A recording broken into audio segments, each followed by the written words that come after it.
I was really saddened and just horrified to think how she, was murdered. Not knowing her personally, but I felt very emotional just because she was a woman that I saw every day. She had a routine and she would walk in the early morning with her little white dog and she collected recyclables. And I think, she felt relatively safe going and doing what she did on a daily basis. It was just horrific, and no one deserves that regardless. She gave us gifts on Christmas, and apparently she did that to a lot of the neighbors. My last dog became friendly with dogs on the walk, and one of the biggest ones was Cherry, and they would play together all the time. While they were playing, Junko and I, that's how we got to know each other. She wasn't married, didn't have kids. I know she worked at a real estate office. She was getting ready to retire. So she had her whole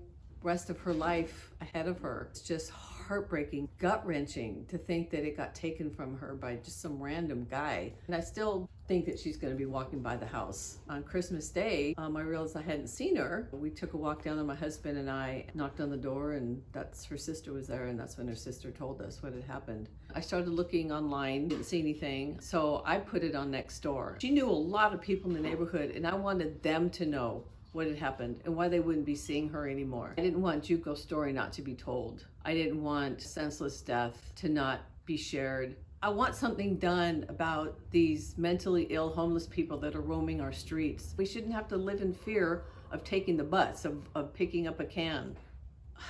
It's just so, it hurts to think about it. It's just so tragic. We didn't really know her personally. She seemed like a nice lady, and we were concerned and upset when we heard about what had happened to her. The man who was arrested spent evenings, he pretty much lived right over here, just at the other side of this walkway. When we would come over at 7 o'clock in the morning, he would still be sleeping on the bench over there. And he was known to the police as somebody who had caused problems out here before.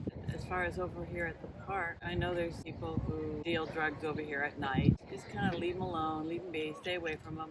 I still feel safe over here, but I don't come over in the dark, and I don't really come over by myself. But we know a lot of the people that come out here. There's a lot of regulars, and I feel like we kind of help each other.